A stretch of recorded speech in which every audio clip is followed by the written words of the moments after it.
Um, After 2 weeks of on-site, online kaagad, no? So, my bias is always to have our on-site schedule, no? Or delivery. Better for us to have direct communication. We have warm bodies, no? Alam natin na may physical presence, bawat isa ng classmates, teachers, etc. But, well, the name of the game is really hybrid, no? Or blended modality. Yan. Sige. So, this is my presentation for today. And I asked the president, and here Mr. Kalipov will be the one to do the presentation because usually kapag GMeet, no, parang hindi na makita yung estudyante pag na-present yung speaker, yung teacher, no. So I think it's a good way for us to do, no. Sige. Kaya lang parang mas malaki yata yung mukha ko kumpara sa PowerPoint PP, no? Ano kaya gagawin ko dito? Baka may kailangan kong pindutin, no? Para mas malaki yung presentation, yung PowerPoint na nakikita ko. Kasi I'm looking at the perspective of the students, di ba? Palaki yung mas malaki. May pipindutin ba dito sa ano to? Ang tawag dito, adjust view, tama ba? Anong magiging sidebar? Gospel. Yung ikaw po ba yung malaki, Prof?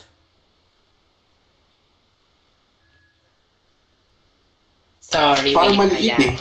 O, ayan. Okay Anong na dapat po. gawin sa, di ba doon sa adjust view, anong view dapat na maganda? Di ba, hindi ba auto? Oh, ito mas malaki-laki na to. At least kita ko na. And then, I think, hopefully kita na rin ng mga classmates ninyo. Ayan, sige. Okay, so I think we could start now. Ayan, sige. So, magandang umaga. And as I have said, I will be the one to discuss sociological imagination today after Veneration Without Understanding. And then I already sent the list of topics for the 7 groups to your president, Mr. De Guzman, and just decide, no, kung kanino ibibigay ang bawat topic, no. So, press kayo ng bahala doon, ha, sa assignment ng mga topic sa mga groups. Okay na yun, no? Sorry. And then, we will schedule the presentation of each of the group, no? Maybe next week or next week siguro mag-schedule na tayo. And also, always be reminded that in your capstone project, at least please prepare at least 1 or 2 page concept paper about the capstone, no? So that you could submit that to your professor, and the professor could have his or her comments or suggestions, no? Pero more or less, go na tayo with Professor Arpiola, no? Yan. Sige, so, and then the weekly, not necessarily weekly, no? The group task, no? Please accomplish the group task before or ahead of time or on time so that you will not be pressured towards the end of the term na hinahabol, cramming, etc. No? So what I'm suggesting is time management is very important. No?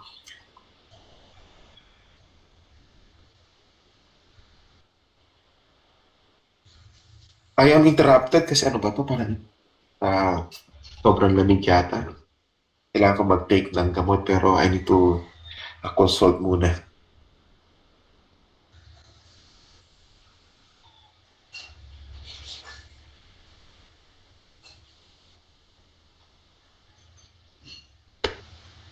Hi, Char.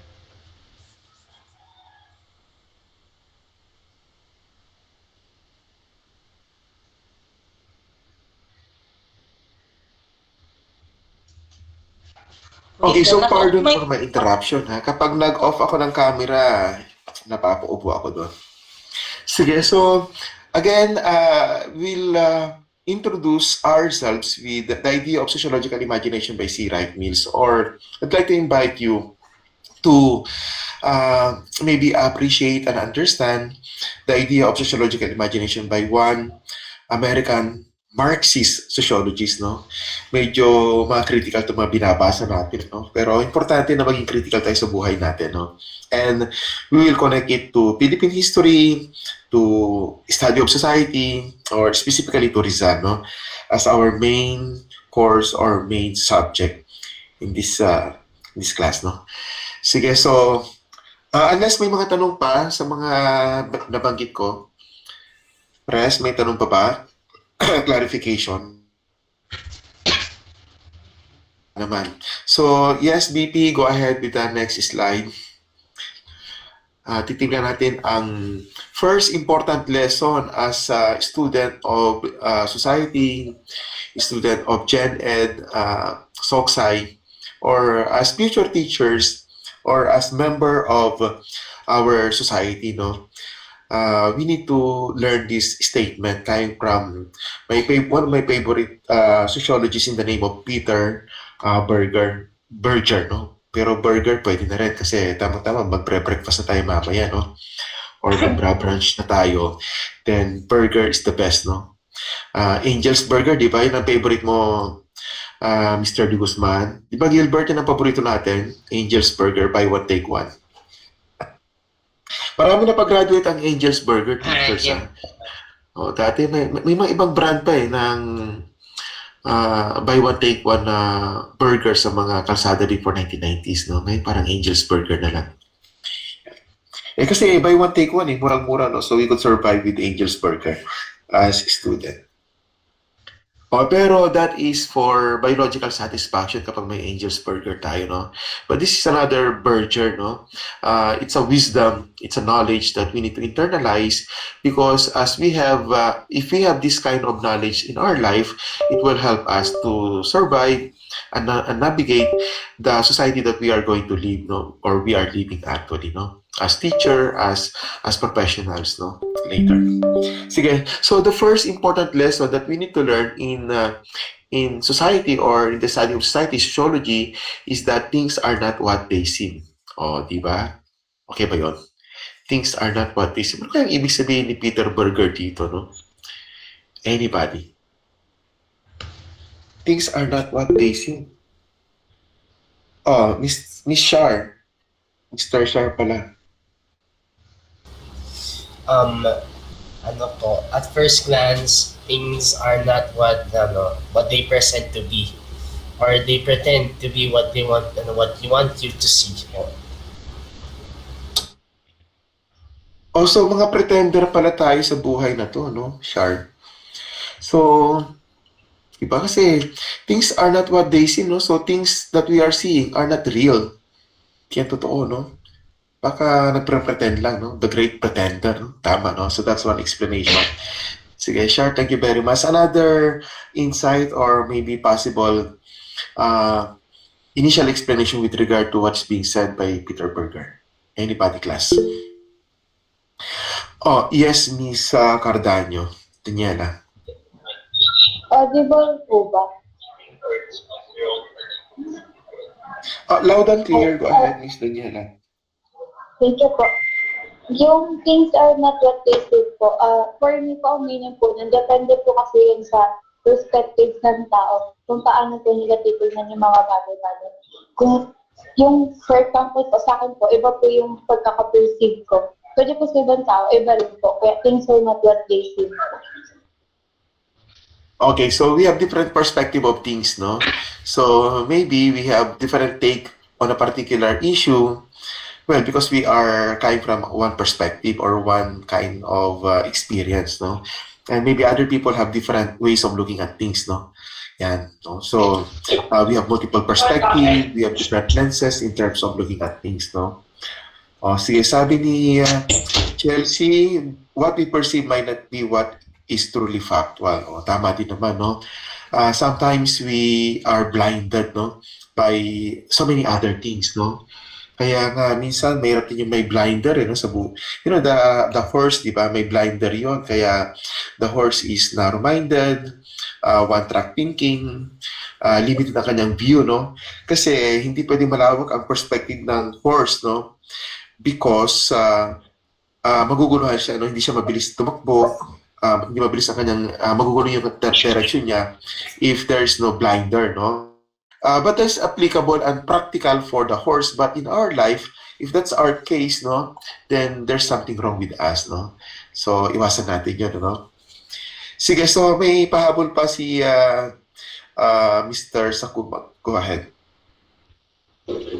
Ayun po, yung phrase po, it once reminds us that, ano po, isa po kasabihan na don't judge the book by its cover or pause before judging, na to look beyond appearances and to question assumptions because yung reality po is layered and yung understanding usually nagka-comes only when they were willing to look deeper and rather than what's immediately visible po. Ayan, tama. So, tama yung banggit kanina na ni Mr. Sakuma na realities are layered, no? So, may mga layers yan. Layering, kumbaga, no? May una, pangalawa, di ba? Parang sa ngayon, di ba? Sobrang lamig sa US or sa Canada, no? So, what is the solution? Ang sinasabi na layering, no? May unang damit, may pangalawang patong, may pangatlong patong. Yung mga Pilipino, may pang-apat pa. You cannot survive the cold, the super cold temperature, no? Hindi ko alam kung anong temperature, no? Pero syempre, below zero yan, no?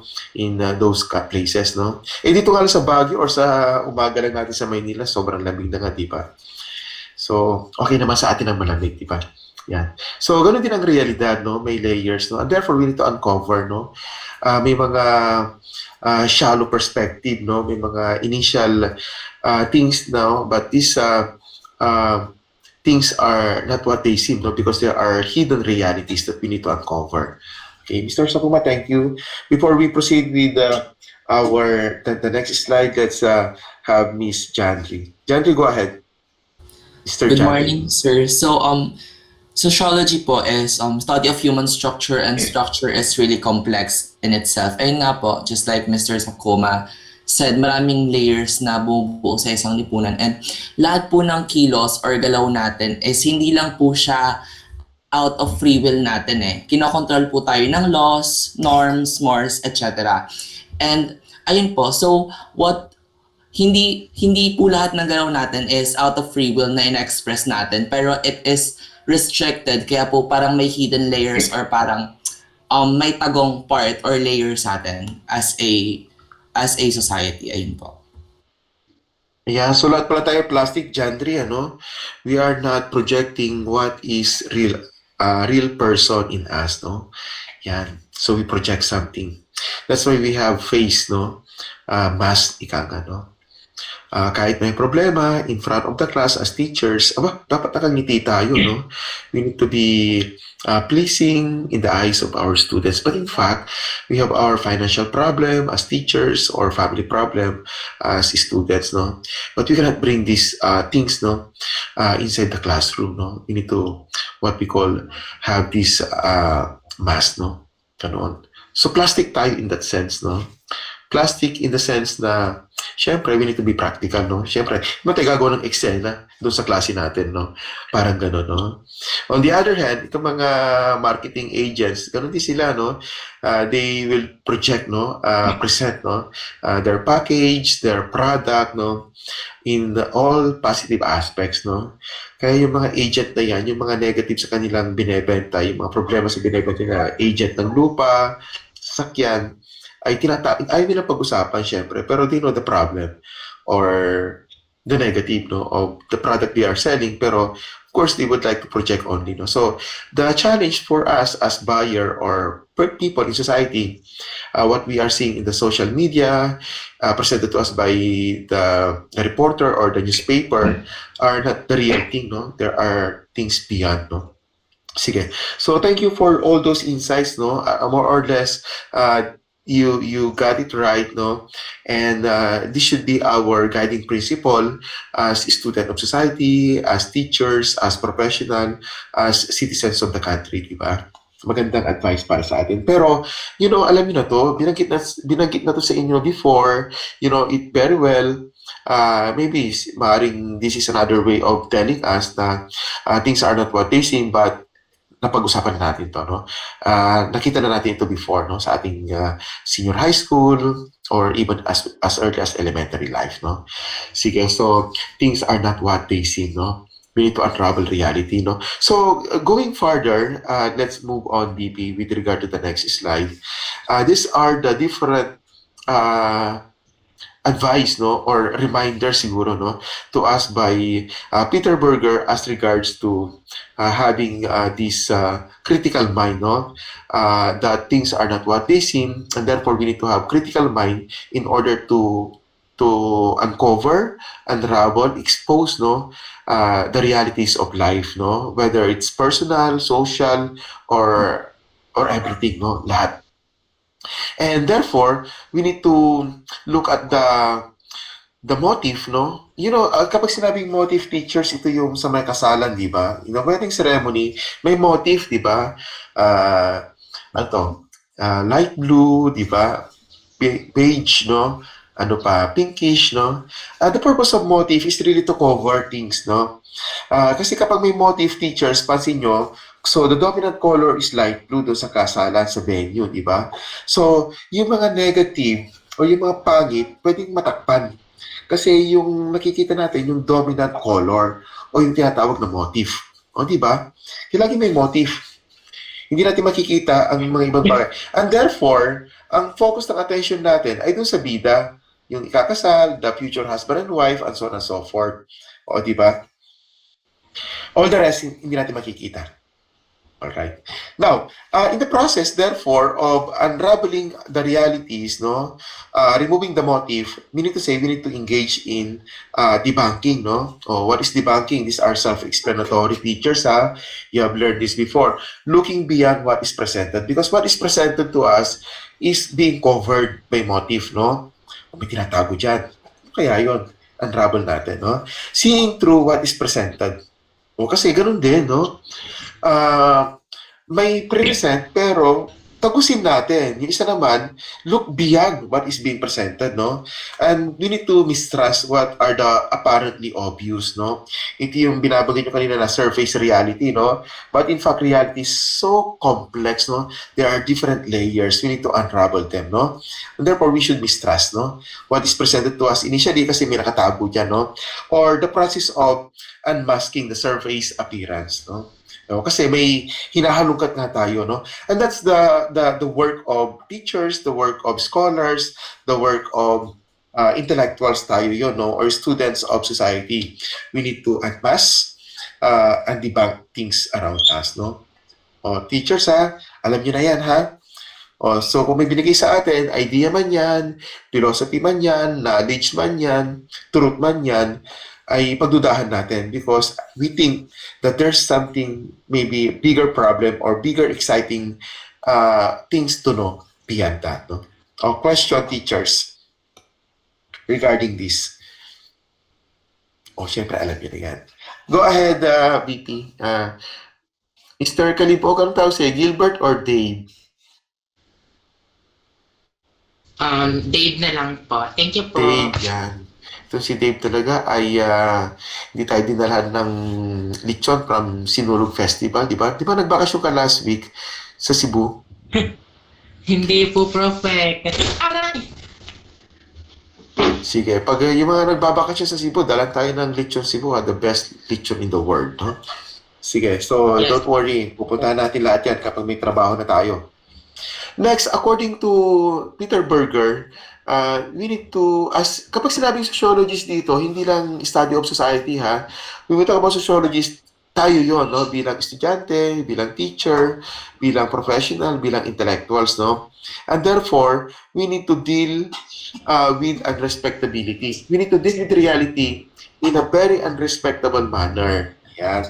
So kapag sinabing unrespectable, it does not mean that we should not respect anymore our parents, no, the authorities, the leaders of the church, etc. No? Hindi naman ganon. But rather, unrespectability in terms of the standards, in terms of the knowledge, in terms of the philosophy that's being given to us. Kasi to some extent, this knowledge, philosophy, standards, or even tradition and value system being given to us maybe is something problematic, no? And therefore, we need to question it, no? So that's the meaning of unrespectability. Ayun, di ba? Because, for example, the middle class standard or the elite standard may not be acceptable, may not be appropriate, no? May not be relevant to us. It could be relevant to them as middle class people, no? So, therefore, we need to question them. O, di ba? That's unrespectability, no? And not accepting the division between the respectable as an imposed value by rulers, dominant group, people who are in power, and the unrespectable, okay? So, therefore, we need to always ask questions, no? Raise critical questions against things being given to us, no? So that's the point there, no? Kasi syempre itong mga powerful people in the middle class, people who are in power, they would like to control us, no?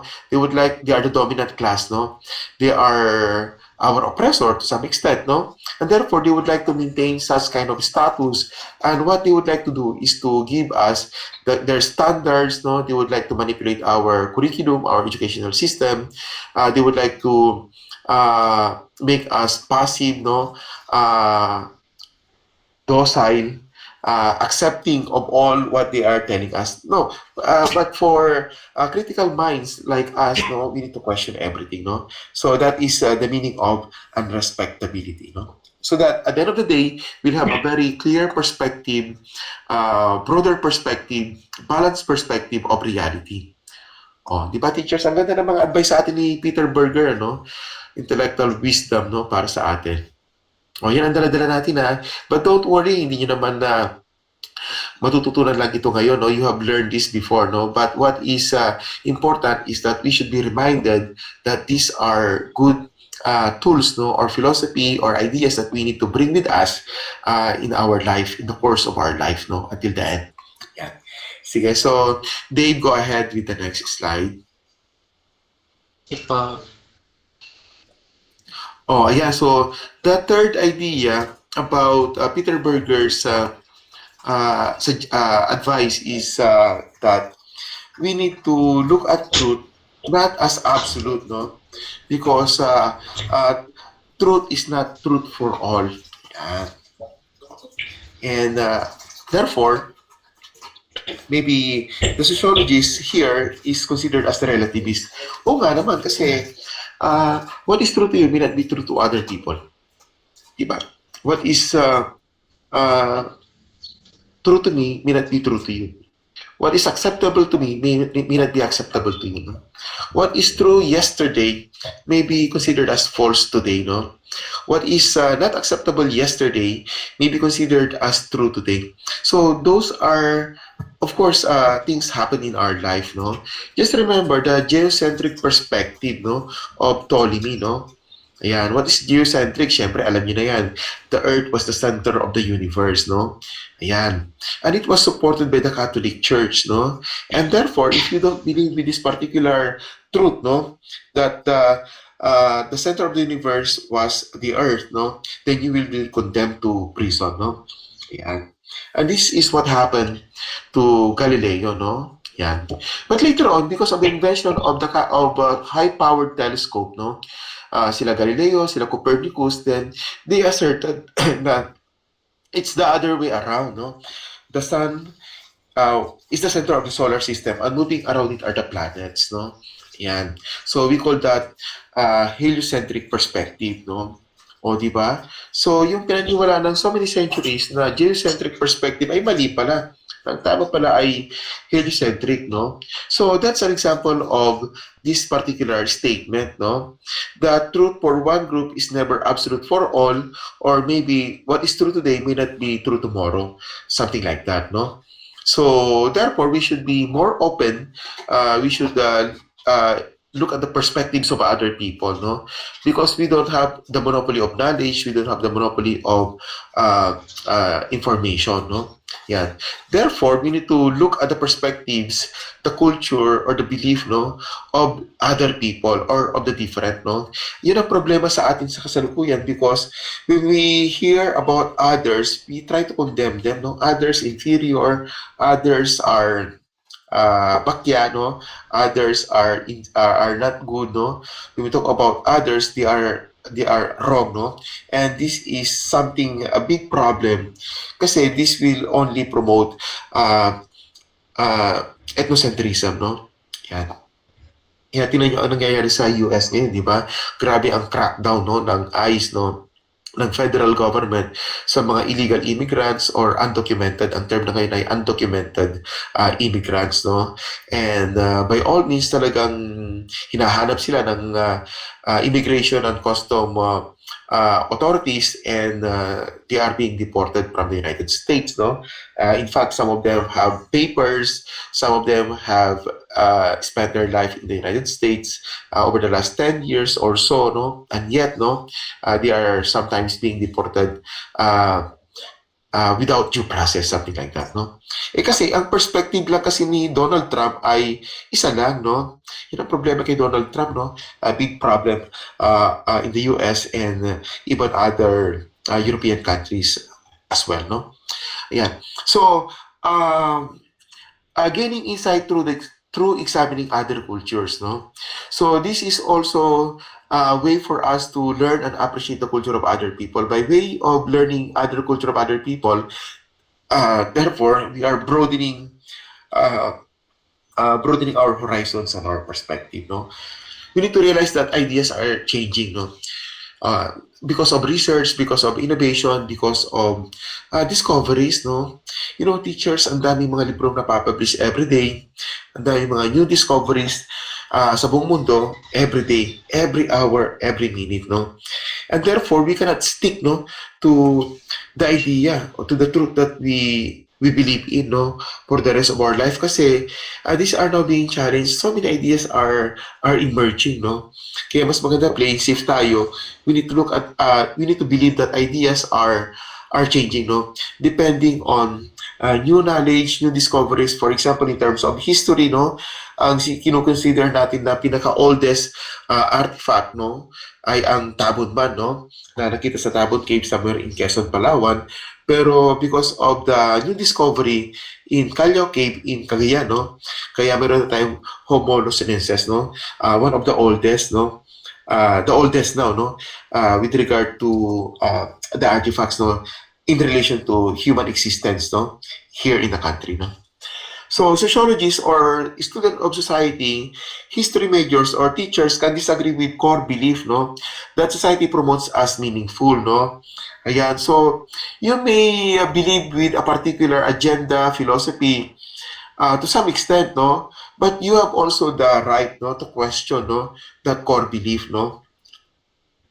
The society has no meaning. The society is meaningful in your own right, no? Depende yan, no? So, what is being said here is that life is has multiple perspective. The way we look at our society should be from the different lens, no? Or angles, no? Ganun, no? Kaya nga, if you are if you have broader perspective and you are going to visit, for example, Japan or South Korea, and you are more or less understanding, you are respectful of their culture, then that is part of being open-minded, no, in your life, no, with other people, no. Sige, so these are clear to you, no? These are just only reminders. You have learned this in your senior high school, no? Sige, they go ahead with the next slide. Ayan, and then the other one is we should be cosmopolitan in terms of our perspective. Kapag sinabing cosmopolitan, from the word cosmos, no? Cosmos means universe. And universe means broader perspective in life, no? And therefore, we need to transcend our very limited, myopic, localized tunnel vision, particular situation. because with a cosmopolitan perspective, mas malawak ang understanding natin, no? Sa mga bagay-bagay, social realities, culture, art, etc., no? Knowledge, no? Yan. We should be open to other ways of thinking without being judgmental, prejudicial with them, no? Ganon. So, tulad na sinabi ko sa inyo kanina, if you are in South Korea and you appreciate the Korean culture, the Koreans, no, their food, and the way of life there, then you have a cosmopolitan perspective, no? You go to Japan, you go to China, and you appreciate their food, no? Then that's a good way to manifest that you are open-minded, no? We need to transcend where one is and take a wider worldview. Ganun din, no? Being at home where other people are. Ayan. So, in short, if you are at home in South Korea or in the United States or in Europe, then you have understanding of their culture, of their food, of everything, no? Yan. So, therefore, very important, no, for us to have all this kind of perspective, understanding, or the cosmopolitan perspective, no? In that sense, we could enjoy life, no? We could appreciate other people, we could respect other people, and at the same time, we should be critical with them, no? Kasi yung nakikita nga natin sa kanila ay hindi yun ang totoo, no? Mas malawak pa, no? Mas malalim pa, no? Yeah. Okay. And that is what we are doing actually with regard to Rizal, no? With regard to our Philippine history, even in terms of science, no? Science is not a permanent knowledge, no? There are constant in science, but you know, science is also constantly changing, no? Science is basically a method, no? And the result of scientific method is scientific knowledge. And this scientific knowledge is not permanent, no? Because scientific knowledge is changing, no? Depending with the scientific research, no? Depending with the result of scientific research, no? Kaya ang science then is also, to some extent, should be humble, okay? That when we say science, it's not absolute, no? Science is not the only superior knowledge in the world, no? But also, nagbabago din, no? Kaya tingnan niyo yung mga, look at the case of the medical science, no? Ang dami ng pagbabago, no? In terms of our medicine, no? In terms of medical tools, no? Kaya tingnan niyo ang penicillin, very revolutionary when it was discovered, no? But later on, nagbabago na ang ating mga gamot, no? Nung mga 20 years ago, yung amoxicillin, no? Yan talaga ang antibiotic na ginagamit, no? Although meron pa rin amox na tinatawag. Pero ngayon, anong ginagamit na? High-powered na, no? Nakakatakot minsan, eh. Kasi, syempre, yung mga virus or bacteria ay very powerful na rin. Nag-mutate na rin sila, di ba? O even the virus are mutating, no? Are also evolving, no? And to some extent, dating mahina, ngayon powerful ang mga virus. And therefore, we need also to have advanced antibiotic, no? Yung mga azithromycin, yeah, very powerful. Grabe, isang take mo lang ng antibiotic, azithromycin. Grabe, parang pili mo, magaling ka na, no? Di ba? So, ganun din, yan ang science, no? So, we cannot stick that the only antibiotic that we are going to use is Amox, no? Marami ng advanced, no? Marami nang hindi kaya gamutin ng Amox, no? Yung mga mahinang virus or bacteria, yun, Amox ang piniprescribe ng mga doktor natin. Pero, yung tulad ng COVID, no? Dapat azithromycin yan, no? Or mas advanced pa. Okay, sige. So, ganyan ang buhay natin, teachers, ha? Lahat nagbabago, and therefore, we need to be open-minded, no? Sige, question, teachers. Just raise your question if you would like to say something. Put your ideas there in the chat box, and we could entertain those, no? Sige, so, Dave, let's move on to the next one. Kung alam ko, nabanggit ko na to sa inyo, yung mga perspective ni Nietzsche, no? You know, Nietzsche is one of my favorite philosopher, and he said that there are no facts, only interpretations. Di ba? So, yung mga bagay-bagay, pre-present sa atin. Okay? Factual knowledge, etc. But, you know, people, scholars, researchers, philosophers, sociologists, political scientists have different ways of looking at things, no? Ganun din tayo. So, ito yung factual knowledge present natin. Pero if there are different people, they have different interpretations, no? So, ang sabi ni Nietzsche, huwag natin tingnan yung facts na yan kasi yung facts na yan ay hindi natatapos ang factual knowledge for being facts, okay? But rather, ang debate ay doon sa interpretations, no? And if there are so many people in the room, then the number of people will determine also the number of perspective, the number of interpretations about that particular factual knowledge being presented. O, di ba? Ayan, so syempre, start na ng debate yan, away-away na yung mga tao, etc. Ganon, di ba? Pero of course, that's the purpose of debate, no? We need to debate the factual information, knowledge being presented to us, because baka may problema na pala doon sa knowledge, no? And because of debate, because of different perspective, then we will trash out, we could filter those facts or knowledge or information or even opinion, no?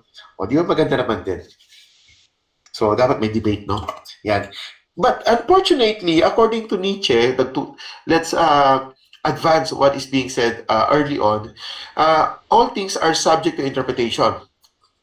That's the first statement a while ago, di ba? But the point there is, whichever interpretation prevails at a given particular time, according to Nietzsche, is a function of power, not truth. O anong ibig sabihin no, teachers? Dinugtungan ni Nietzsche yung kanyang unang sinabi. There are many interpretations. Kaya lang, ang tanong, sino ang dominant interpretation? Sino ang sasabihin nating tama sa lahat ng mga interpretation? Teachers. Oh, sinong magpapaliwanag sa atin? Wala nang nagtaas ng kamay.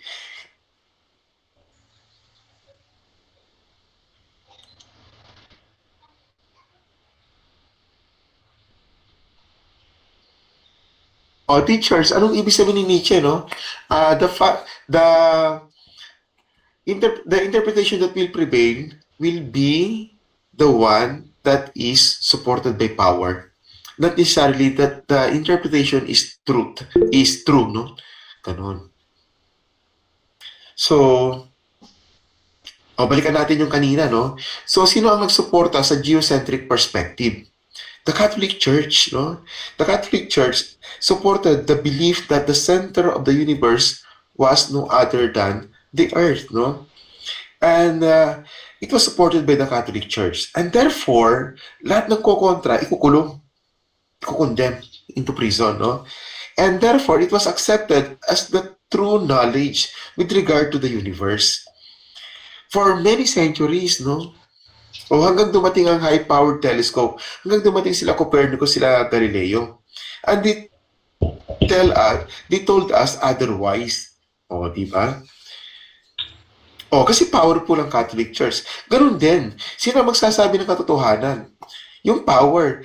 Not necessarily that interpretation is truthful, no? So, yan ang masaklap. And that's the reality of the game. And therefore, because of that, we need to question realities, no? We need to question truth, no? We need to question what is being presented to us, because what is being presented to us is to some extent manipulated knowledge, no? What is being presented to us could be knowledge that is sanitized, no? Na-Clorox na natanggal na yung mga dent, no? So ang pinapakita sa atin yung mga malinis, maayos, no? And therefore nawala na yung mga exciting part, no? Or yung mga biases, kumbaga. Kasi nilinis na nila. Gusto nila ipakita yung mga maganda lang, yung negative, tinanggal, no? And that's their bias actually pala, no? Sige, so Mr. Rania and Mr. Sakuma, and then there's another one hindi ko makita. Go ahead. Sir, ang pangatlo.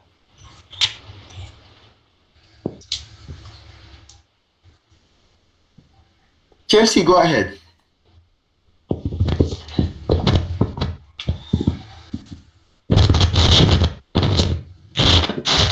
Wala, grounded yata ang mic ni Chelsea. Let's have Mark. Mark, go ahead. Mark o Jiro? Zero. Mr. Sakuma lang tawag sa'yo. Jiro. Kasi Japanese, no? Jiro, go ahead. Ayun po. Yung statement po na sinabi ni Mitch ay nangangahulugan na ang nangingibabaw ng interpretasyon sa nagatin sa aming kapangyarihan, hindi talaga sa katotohanan. So, those in power, tulad na lang ng gobyerno, kolonyal na pamahalaan, o iba pang mga institusyon, ay they have the ability to control the stories, education, and even public informations. Dahil dito, yung history, hindi madalas na sumasalamin sa interest ng makakapangyarihan. Tapos, meron pa pong mga other history facts na yung mga naniniwala sa science rather than sa mga pinaniniwalaan ng those na makapangyarihan is pinapapatay even though mas valid or mas malapit sa katotohanan yung sinasabi nila. Oh, so tama yung sinabi ni Jiro dyan, ano? May mga pseudoscience, no? Kunwari science sila, hindi naman sila totoong science eh. Ang problema, ini-endorse sila ng religion, ini-endorse sila ng mga people in power, and therefore, parang as if that's scientific, no? The true science, hindi makaporma kasi hindi ayaw suportahan ng power ng gobyerno, no? So, that's why we should be critical in our life, no? Ipinurward na nga ni Jiro kanina sa history kaagad, no? Kaya, ang historical narrative natin ay ang narrative na ibinibigay ng gobyerno. The government, the state, is the one in power. Kaya yung historical revisionism lagi may ganyan eh. Kasi the church, the state, no, or the government, the ruling government actually, or the ruling power is the one who will create the narrative. O syempre, alam niyo na kung anong historical revisionism na tinutukoy natin, no? So, kung ikaw ay isang gobyerno sa Japan, for example, sa Japan, they have historical revisionism. Ang narrative nila sa kanilang history ay walang comfort women. Kasi negative na sa kanilang kasaysayan. It was part of our history, no? Historically speaking, world history kasama yan. Ang problema, hindi problema. Ang kanilang ginagawa, they are in control of the historical narrative. Ano yung interpretation nila? Dapat walang comfort women ito sa mga Japanese kids. O, di ba? So, because they would like to strengthen the Japanese nationalism, they are proud of their culture, they are proud of their being nationalistic. The Japanese soldiers, the kamikaze pilot during the Second World War, sacrificed their life for their country during the Second World War, and they are heroes, and so on and so forth. O, di ba? Asan ang comfort women? Huwag yung sasabihin sa mga Japanese. Ayaw nila yan. Magagalit sila, no? Pero, syempre, kaibigan natin sila, so, alam natin na gano'n, so, tahimik na lang muna tayo. Pero, alam natin na may problema na gano'n, na ayaw nilang pag-usapan. Kaya lang, kapag in-impose mo naman yun sa kanila, mag-aaway lang kayo. Syempre, mga Japanese friends natin yung mga yan. The Japanese are very helpful to the Philippines, and so on and so forth, no? So, they have their own narrative. They have historical revisionism. Gano'n din sa atin, di ba? Oh. So, Jiro, thank you for that sharing, no? Let's proceed with, sino sumunod kanina? Balikan natin si Chelsea. Mukhang okay na kanyang mikropono. Chelsea, go ahead. Nasa chat box na pala. Pinapaniwalaan yung universal truth. Okay, pinapaniwalaan as universal truth ay yung pinapaniwalaan ng mga tao in power and those elite. O, tama. So, yung people who are in power are the political power and the economic power. These are the elites, no? They use their supposed credibility to manipulate people on believing that their biased narratives are correct, no? According to Funeral Bells ni Jason no? Hindi ko nabasa si Jason. Okay? So, tama yun, no? Kasi, you are going to promote an agenda, knowledge, or truth based on your interest, no? Based to protect your own interest. Tama din yun, no? So, what's the interest of the Japanese? I-downplay ang comfort women. O, di ba? So, good for them, no? Ngayon, anong interest halimbawa ng isang political regime, no? I-promote yung kanyang accomplishment. That's the negative, no? Like, for example, if you are the member of the Marcos family, as much as possible, try to promote the accomplishment of Ferdinand Marcos, no, during the martial law, kilusan ng bagong lipunan.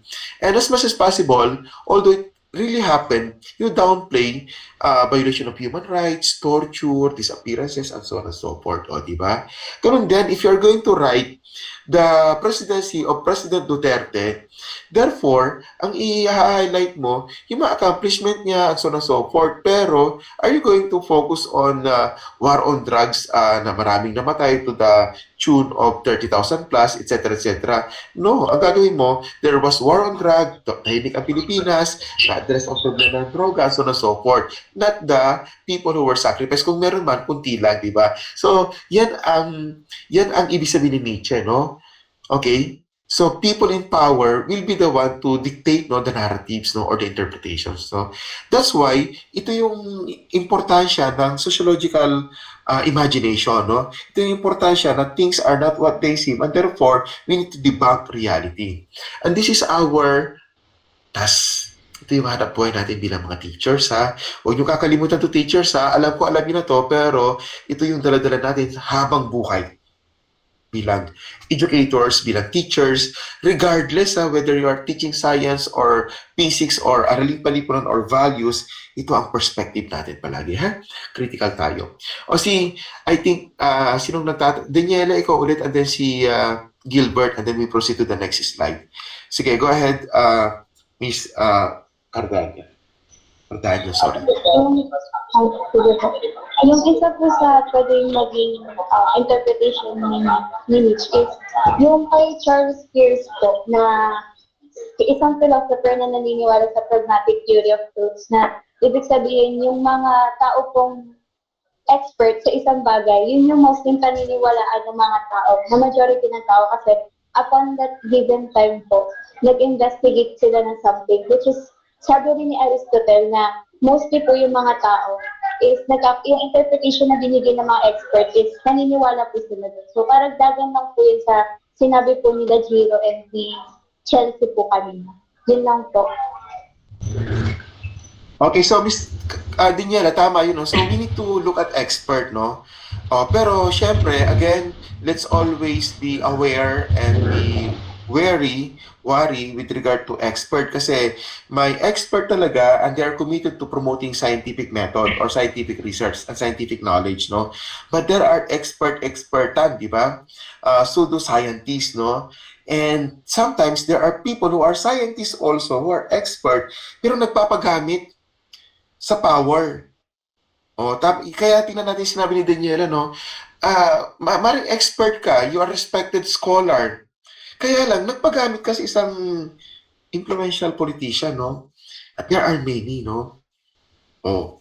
Kasi binayaran, binenta niya yung kanyang kaluluwa, yung kanyang sarili, yung kanyang scholarship. Sa isang power. Pero ang usapan na ito ng pera, syempre, no? And you will be also have access to power because you work with them, something like that. Nagpagamit ka nga, no? Ang daming ganito. Ang daming mga expert, no? Tapos, sige, magsulat ka ng ganito, professor, no? Banata mo yung kalaban ko sa politika, no? Ipagtanggol mo yung aking perspective, no? Indirectly. Parang ganun. Disimulado, parang hindi halata. Kunwari, scholarship ang gagamitin, analysis ng lipunan, pero binabanatan yung kalaban sa politika, isinusulong naman itong isang politician. Kasi bayad. Di ba? So, mag-ingat din tayo doon. So, it's very important that we bring with us, no? We should wear our critical lens, no? Palagi. So, yan si Daniela yan, no? Lahat ng mga pasaway, babanatan natin. Kaya tingnan niyo itong illustration dito, no? Kinuha ko lang ito sa internet, pero there are no facts, only interpretation, no? So, kapag binuksan mo ang reality, malalim, no? Malalim, no? Tama si Wright Mills, tama si Peter Berger that things are not what they seem, no? Kasi malalim yung katotohanan, no? May inner core palagi, may mga layers, no? Dave, ikaw na muna before we proceed to the next slide. Let's proceed to the next slide, Dave, no? Pero sige, you have the opportunity. So, I'll focus more on medieval era and during the Dark Ages po. If mapapansin niyo, during those talamak po yung kasabihan na it would long term sa big sila at stake. Ano po talagang katotohanan ng witches in the first place? Pero bakit nga ba nagkaroon ng witches? Because of the here, mga king na mahala po doon, they believe that if a woman may mataas na buhok, hindi natutulog, mga witches sila. Yun yung mga interpretations nila before na wala naman talagang katotohanan.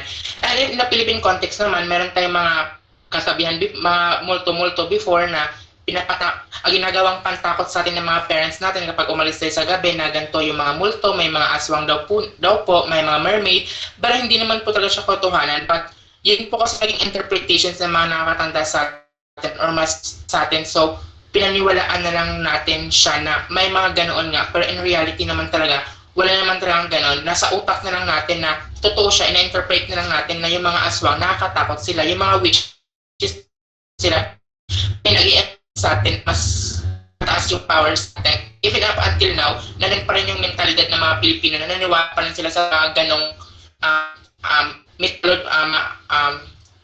sa mga gawa-gawang kwento or baluktot lamang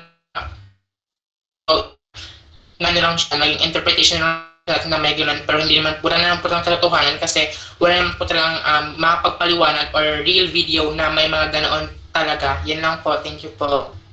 Okay, so let's clarify what is being said by Dave, no? Kapag sinabi na aswang, kapre, anong kapre? Kapre, no?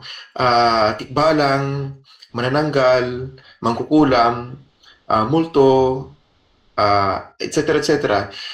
These are part of our mythology, no? These are part of our Filipino folklore. And there are stories, no? Alamat, kwentong bayan, about all these things. These are part of our culture, tradition, etc. Okay? So, yun yung isang aspeto, no? Maliwanag tayo doon, teachers, ha? That's why it's being part of our literature, the study of folklore, and many other things, no? Kasi naging bahagi ng ating kultura, paniniwala, kasaysayan. Okay, clear? On the other hand, it's totally different if you are going to look for proof, no? O anong scientific basis ng multo? Wala naman tayong makitang evidence, no? So that's another story, ha? Okay, another point of view, no? Ang paniniwala at ang pagsusulat o paglalagay sa kasaysayan sa ating mga literatura ng mga ganung uri ng mga kwento ay isang perspective, no? And it has a purpose, no? It's part of our Filipino culture, pre-colonial Philippines, and so on and so forth. That's one story, no? And if you're going to use a scientific method in order to prove all these things, then that's another story. Walang evidence, no? Ang hirap makita itong mga ebidensya na to. Wala talaga, no? Although some their perspective, they are trying to look for evidence na yung mga alien as many others, no? Now, siguro ang gusto kong balikan yung mga witches, no? Ginamit ng mga Kastila, later on ng mga Americans, no? Ang konsepto ng aswang, ang konsepto ng mga kapre, no? Or ng mga tikbala at iba pa, yung mga ganito, as a method, no? In order to frighten, in order to terrorize, no? People, no? Something like that. So, this is another point of view na naman, ha? Take note, no? Take note, ha?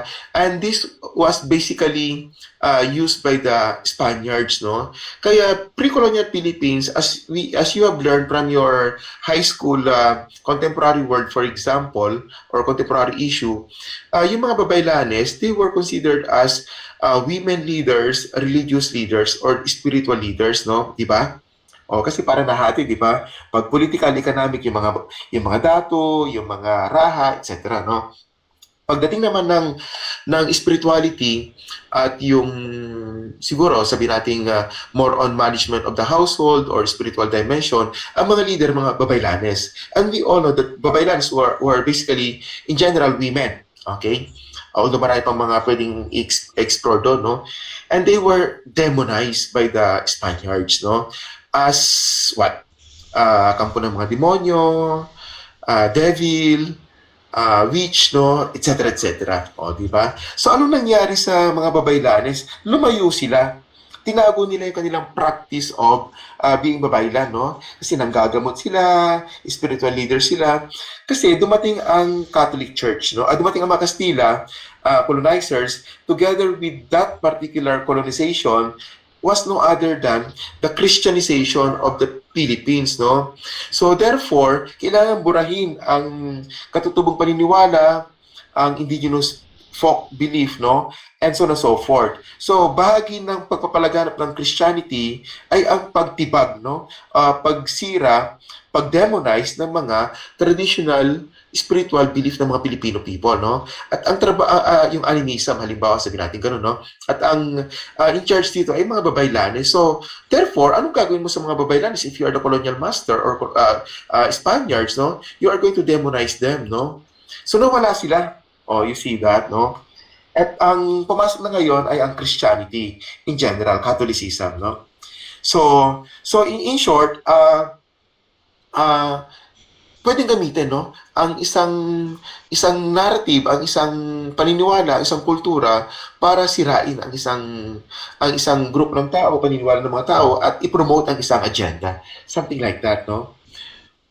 So I think I clarified I elaborated further the ones shared by Dave, no, with regard to the belief of Aswang, no. In fact, if you're going to look at UP, in one program at the University of the Philippines, no, sa Asian Center, later on you will discover this, no. Meron silang isang subject doon, pinag-aaralan nila Filipino folklore, mythology, no. Subject talaga, at ang pinag-uusapan nito yung mga aswang, Dracula, hindi Dracula is not us, no? Tikbalang, Kapre, at iba pa, no? Oh. Ayan, kasi may implication sa kultura natin, may implication sa ating value system, no? And so on and so forth, no? Pero interesting, binanggit ni Dave kanina yung sige, hindi mo kakainin ito, kakainin ka ng aswang. Darating yung Kapre, no? Yung tikbalang kapag hindi mo kinain yung pagkain mo, di ba? Panakot ng mga parents natin, no? Siyempre, no? Anyway, that was the experience of Rizal, no? Itong kanyang aya, si Alquitran, ganun ang ginagawa kay Rizal. Tineterrorize niya si Rizal. Tinatakot niya si Rizal, no? Kapag ayaw kainin, ubusin yung kanyang ulam or pagkain sa dinner. No? Okay, sige, I think that's very clear, no? To all of us, no? So, always remember that there are many interpretations of a reality, of social phenomenon, and the point, however, is that the dominant power is the one that will control the narrative, no, the interpretation, no. But we will not allow that to happen, no.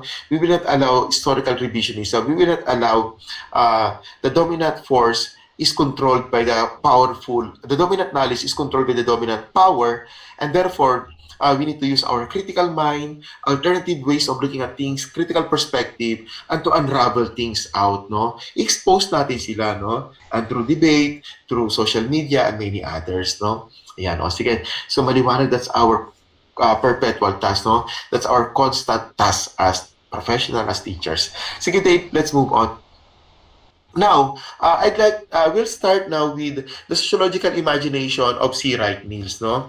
C. Wright Mills was an American Marxist Cardano, sociologist, no?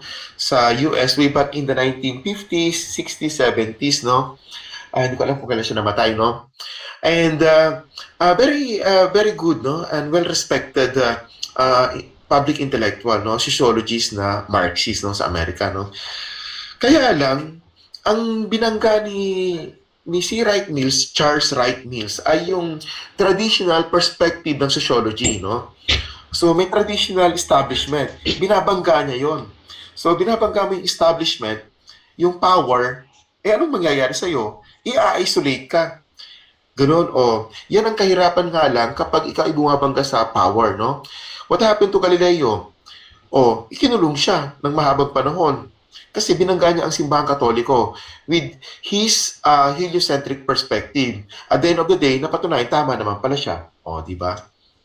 So, ganun din ang nangyari kay C. Wright Mills. That's why C. Wright Mills was a professor and he was not able to achieve, no, or attain the highest professor rank kasi in-isolate siya ng kapwa niya, mga sociologist, ipasaway ka. So, pinarusahan siya. And the punishment was no promotion to higher academic ranks in the university. Ganon. So, may kapalit talaga ang pagkipaglaban para sa katotohanan, no?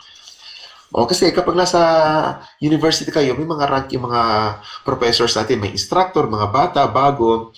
Kapag na-promote ng konti, assistant professors, bata-bata pa, medyo may edad na, marami ng research, tumanda na sa university, associate professor. Yung mga higher level talaga, marami nang na-establish, no? Research, publication, and many others, well-respected, matanda na rin sila, syempre, sila yung tinatawag ng mga full professor.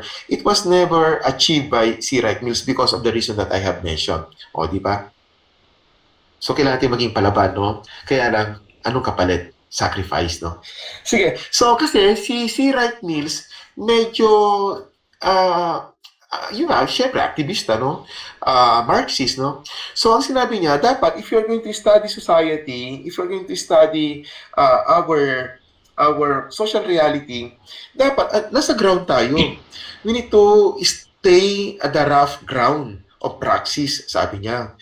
Kasi if you're going to analyze society and you are there, up there in the ivory tower, aba, parang ibang perspective yan, no? Elitist, no?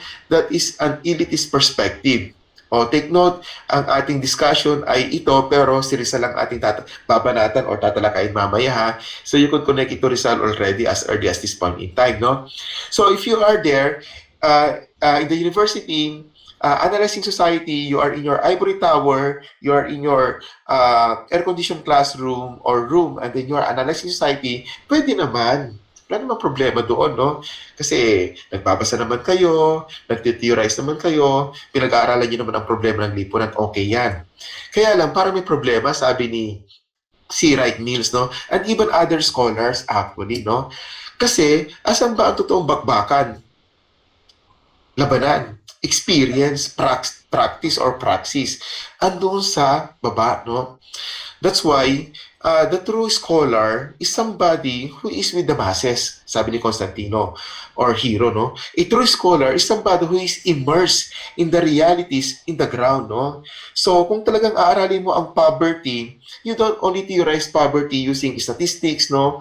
Graphs or data or survey data coming from PSA or coming from BSP and so on and so forth, no? You need to live with by the people, no?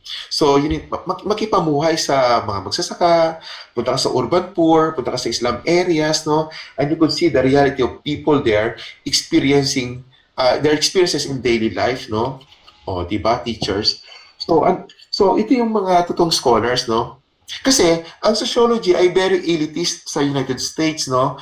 Na pinamunuan ng iba't ibang mga intellectual giants, no? Sila Robert Merton, of course you don't need to study them, no? If you're not social science major, no? Sila Talcott Parsons, no? These were the intellectual giants of sociology. Binabangga ni C. Wright Mills. Okay? Sila kasi nasa ivory tower, dapat nasa baba tayo. Okay? And therefore, we call that public sociology, no? If you're going to study society, you need to work for the society. You need to emancipate the people, no? And that's the true sociology. And that's the true study of society, no? You are connecting your research, your study with civil society, with the people, not from the ivory tower, no? You are detached from the ground. Mahirap, sabi niya. And therefore, the purpose of education, sociology's education here in our definition, is that we need to promote social justice, therefore, no? We need to promote human rights, no? We need to promote equality in all aspects, economic, cultural, political, environmental equality, something like that, no? O, kita niyo yung differential na teachers, ha? O, yan. O, question. Teachers, question tayo. Wala. Later may question tayo dyan, ha? Now, ang halimbawa niyan, teachers, pwede niyo namang pag-aralan ang poverty inside the classroom, di ba? Could we still discuss poverty inside the classroom? Yes or no? Siyempre, yes. Di ba? Pagdebatihan natin ang kahirapan sa loob ng klase, no? Masyado tayong nasa ivory tower. So, ang symbol dyan, teachers, ang classroom, ang university ay ivory tower.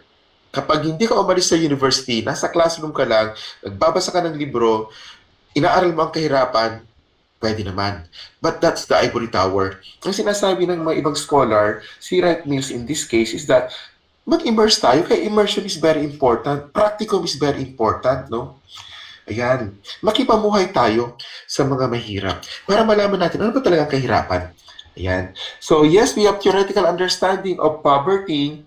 We have philosophical understanding of poverty, but we have real experience about poverty. And in that sense, baka we could formulate possible solution, possible programs in order to address poverty. Kasi hindi lang natin pinag-usapan ang kahirapan in the whole of Congress or in the Ivory Tower, but rather, it's part of our experience, no? O, di ba? Mas masaya. Kaya lang, ang problema dito, yung iba, ng mga estudyante, syempre, pinag-usapan ng kahirapan, etc., etc., problema ng climate change, no? Mining, urban poor. Nung sila ay nakapunta sa immersion nila, hindi na sila umalis doon sa community. Nag-organize na sila, nakipamuhay na sila, naging way of life na nila, tinulungan ang mga masa, etc., etc. Hindi na bumalik sa university. So, yun naman ang mahirap, no? And it happened in some cases, no? So, yung dating intellectual, estudyante, sana magiging teacher or graduate ng college, hindi na nakagraduate kasi sa sobrang galing niya, sa sobrang na-attach siya dun sa immersion niya sa mga masa, sa mga magsasaka, sa urban poor, ay hindi na siya bumalik sa university, nag-organize na siya. Intellectual siya kasi nagbabasa ng Marxist theory, etc. Hindi naman yun ang purpose natin dito, ha? Pinapakita ko lang yung mga halimbawa. And in that sense, you are emancipating, you are helping the people. No? That's public education. That's public sociology. That's the real education. No? Sabi ni Sira Mills, kapag pinag-aralan ang lipunan bilang teacher or bilang researcher, bilang sociologist, we try to be objective. Tama din naman, no? But I don't claim to be detached. Di ba? So may kumabi siya kaagad din, no? So you are objective, pero you cannot detach yourself, no? From realities, no? From your experience, from where you are coming from. You cannot detach that you are still biased in favor of the poor, no? Something like that, no? Kaya si Rizal, kung titignan natin, vis-a-vis Rizal, maring ang ganda ng kanyang analysis, okay, sa lipunan ng Pilipino nung araw, 19th century. Pero ano ang kanyang bias? Hindi siya magiging perfectly objective in his analysis because Rizal was really detached, no? Was really attached, no? Not detached or attached to his being middle class, no? To his being a Filipino, to his being an Indio, to his being an educated Indio or Ilustrado class, no?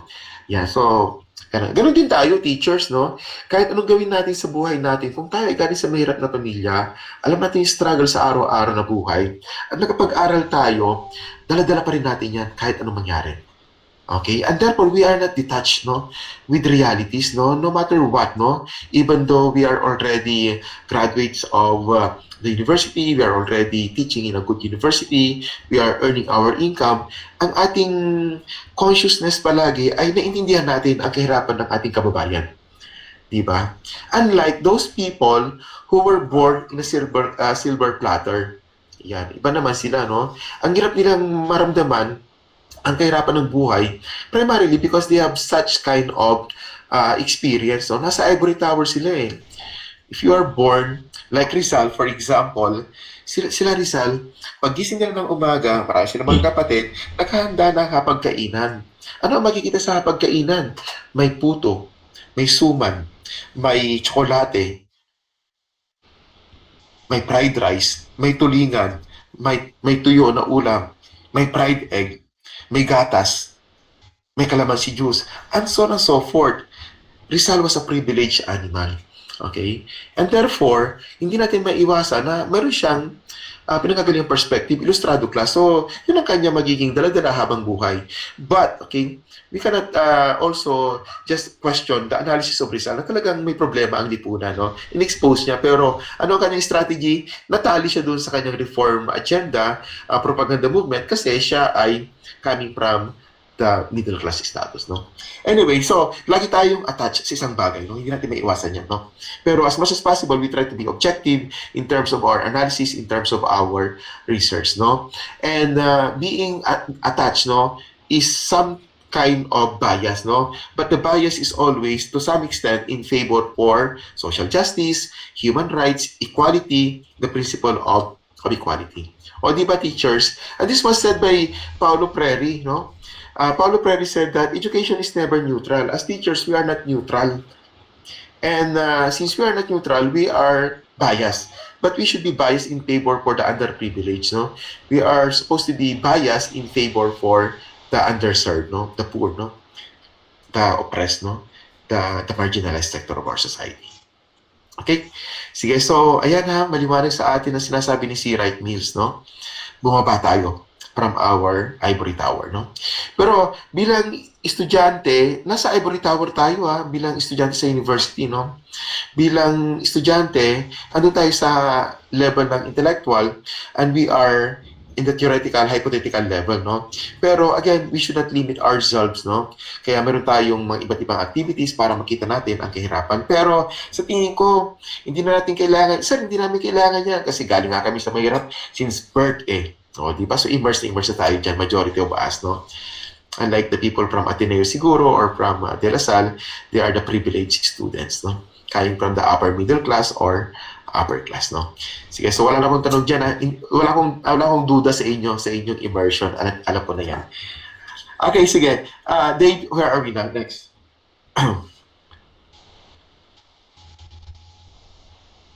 Dave, skip natin yan. Medyo baka historical masyado yan. Skip this one. O, ito nga yung... ito yung background, short background ni C. Wright Mills. I already mentioned a while ago about his being Marxist. Pero I'd like to add something about this, no? He was the father of the student movement in the 1960s, no? Ito 1960s kasi class sa Amerika or sa Pilipinas, this was the period 60s and then to some extent nag-spill over sa early part of the 70s, no? Was a period of student movement worldwide or all over the world, no? There was a strong student movement, protests, mobilization of students, of workers, no? All over the world, no? In 1968 sa Paris, no? In the 1960s all over America. And in America, the main focus was more on the civil rights movement, no? The equal opportunity for the blacks, no? Kaya sila Martin Luther, Malcolm X, Rosa Luxemburg, Rosa Parks, no? Rosa Parks, no? Were the people who really work hard, okay? Symbol of the protest movement in the United States, no? And it was not only in Europe or in America, but even in the Philippines, no? Ito yung bago i-deklara ang batas militar, no? May first quarter storm, massive mobilization of student movement, strong ang student movement noong 1960s, no? And, well, sa American context, ang kanilang pinaka-idol ay si Wright Mills kasi palaban nga, aktivista, di ba? Pero more than that, another one is the one published by C. Wright Mills entitled Power Elite, no? It's a book, no? Analyzing the situation or the American society, that American society is a liberal democracy, no? And we all know that in a liberal democratic society, siyempre, alam natin na democracy is ruled by the people. O, di ba? O, may election tayo. Sino ang pumipili ng mga leaders at yung mga tao? At yung pinili natin, theoretically speaking, will be promoting our interests as people, di ba? Pero, ang nangyayari, hindi yan totoo, sabi ni C. Wright Mills. Kasi, America today, as said by Senator Sanders, is that it's under the control of the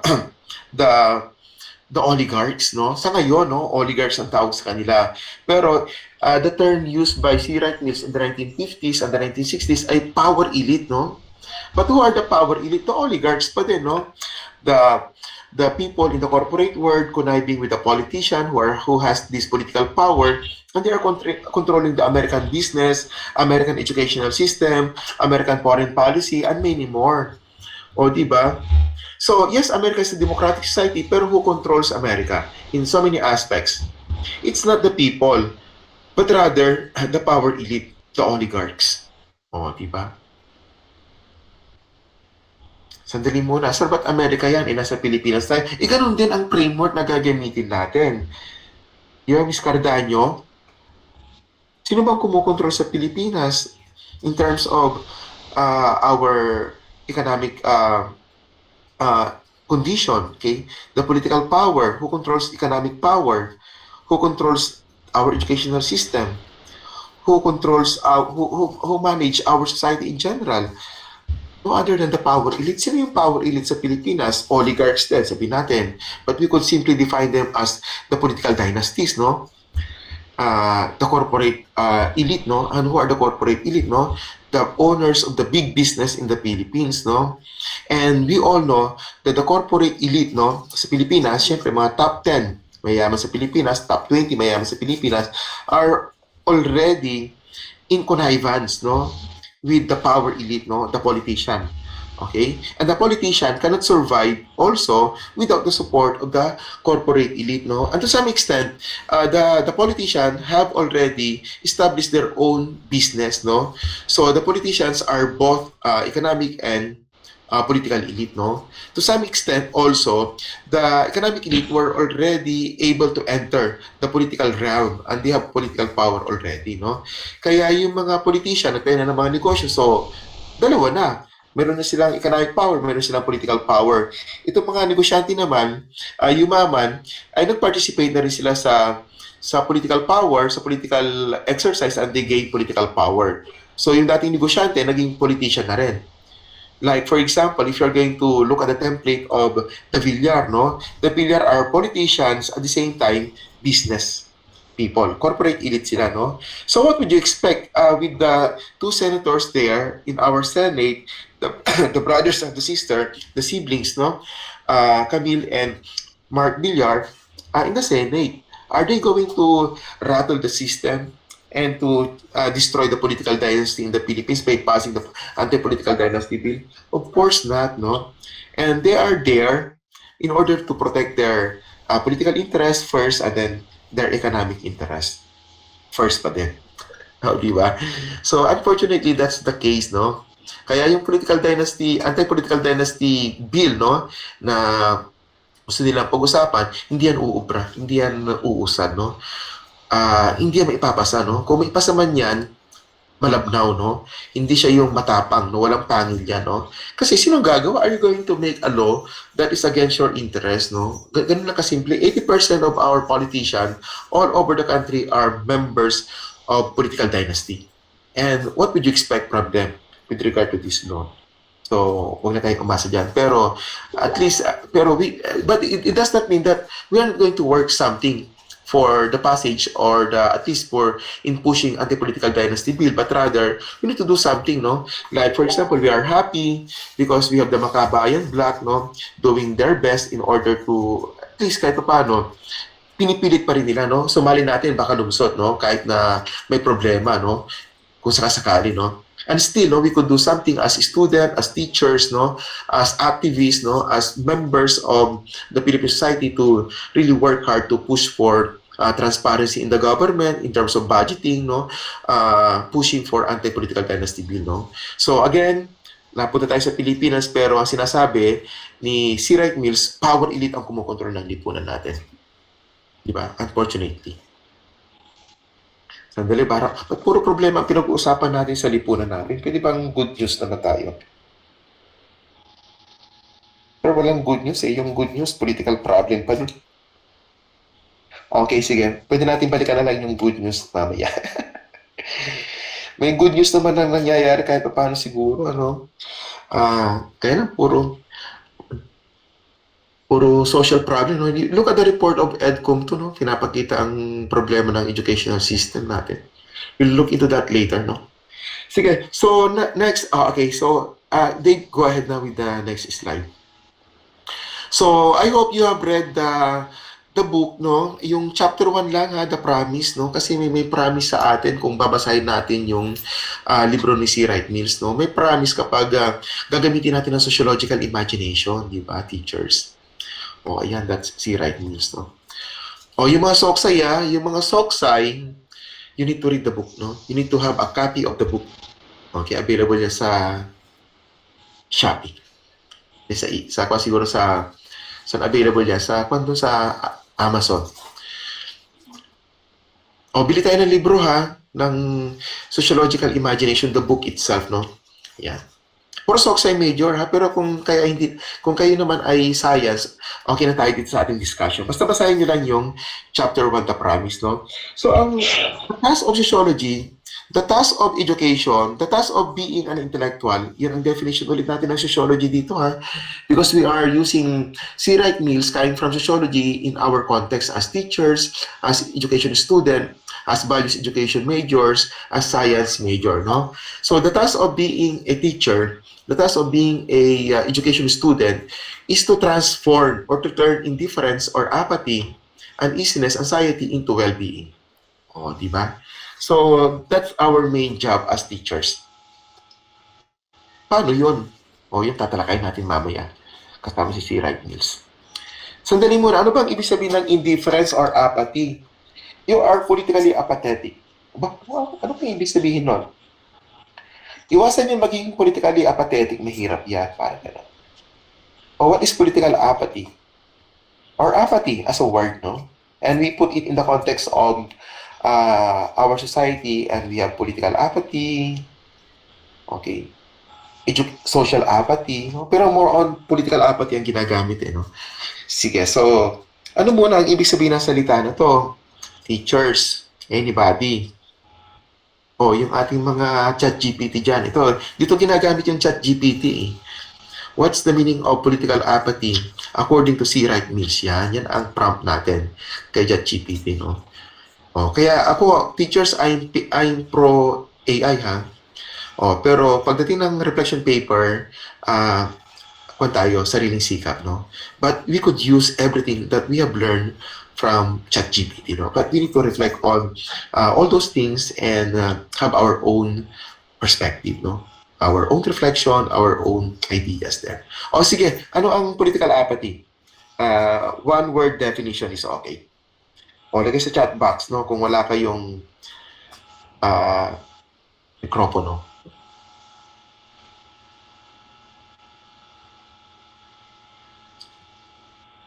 Sandali muna, dapat may account na kayo ng mga AI, ha? O Gemini. May mga libre naman, di ba? O, yung premium, medyo mahal yata. Parang 1,000 yata per month yung ChatGPT. I don't have premium with ChatGPT. I have the basic, no? Libre. Sumasagot naman ng maayos kahit libre, no? Okay na. Gemini, I don't have account with Gemini, no? Isa lang ang ginagamit ko. Copilot, kahit wala kang account naman, ay pwede kang mag-search ng Copilot, no? And even the Google is already AI. O, kasi kapag nag-search ka, ibibigay naman sa'yo, Yahoo is AI, etc. Ayan. Sige, so dapat may account tayo, pero kung may premium account kayo, better, no? Grammarly, maganda rin kung may premium account, no? And many others, no? O, again, ha, maliwanag ako dyan, ha? I'm laying my cards, no? We use ChatGPT or AI, pero doon sa reflection paper, sa release ka. Kapag nag-research, use ChatGPT, no? Importante ang ChatGPT, no? Or AI. Pero, alam niyo yung research niyo, alam niyo yung direction ng research niyo, syempre. Alam niyo yung direction ng research niyo para kahit paano, kapag tinanong kayo, alam niyo yung isasagot niyo naman, di ba? O, ayan, naglabasan ng mga sagot. Very good, no? O, apolitical according to President, no? Rejecting the idea of relating to. Okay? So, parang ayaw mo makialam, no? You reject, no? Participating with the society, no? Parang ganun siguro ang gusto sabihin ni Miss Kelsey, no? Unconcerned, yan. Tama yan, Dave, no? Wala kang pakialam, no? Sa lipunan, no? Lack of interest, no? Wala kang pakialam. Ano ba yun? So, I think, when you talk about political apathy or apathy in general, that's a big problem, no? But sometimes, this is a common experience, no? Or common feelings, no? Sa atin, among students, no? Among people in general. Or we don't care to participate, no? Tama yan na Jared, no? Talagang wala tayo. Kaya nga ang term ko diyan ay you are maat pa, no? Di ba nabanggit ko na ba sa inyo to? Apathy is maat pa. Sabi nag, sir, ano yung maat pa? Malay ko, pakialam ko, no? Yan. That is apathy, no? Malay ko diyan, wala kang pakialam diyan. Malay ko, pakialam ko dyan, no? Parang ganon. So that is lack of concern, no? You don't want to participate anymore kasi you are happy in your ivory tower. May pagkain naman kayo, nakakapag-internet kayo, air condition yung classroom, yung condo ninyo, yung classroom ninyo, and secured yung inyong investment, may mamarayan na kayo sa inyong mga parents, no? Kapag graduate ka sa inyong university, you have a sure job, no?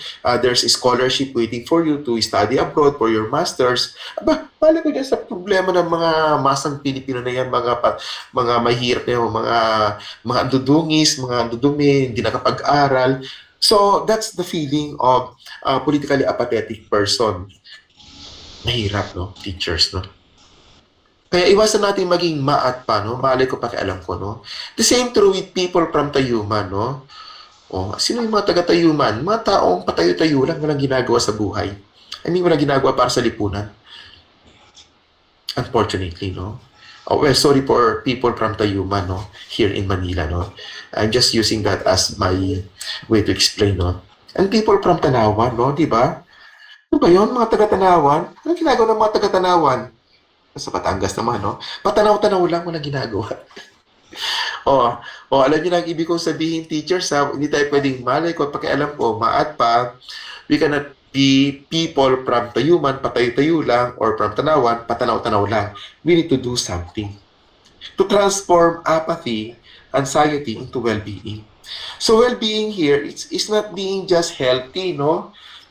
Physically healthy, walang mental health problem, but rather, well-being means transforming our society. Parang ganon. Yun ang trabaho natin teachers. Kaya, alam niyo, mahirap maging teacher. Well, regardless whether you are araling panlipunan, science, or math teachers, the same challenge para sa atin.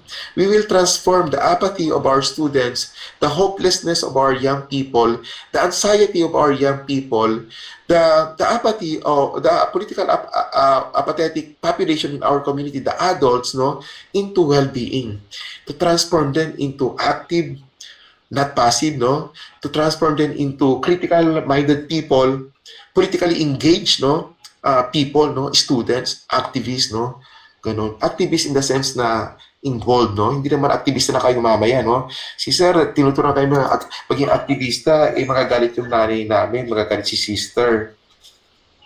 Hindi naman gano'n na maging aktivista tayo sa kalsada agad-agad, no? Bahala, it's your decision pa rin, no? But what I'm trying to say here is that there are different ways of political engagement, no? Political participation, no? Activism is just only one of so many, no? Di ba teachers?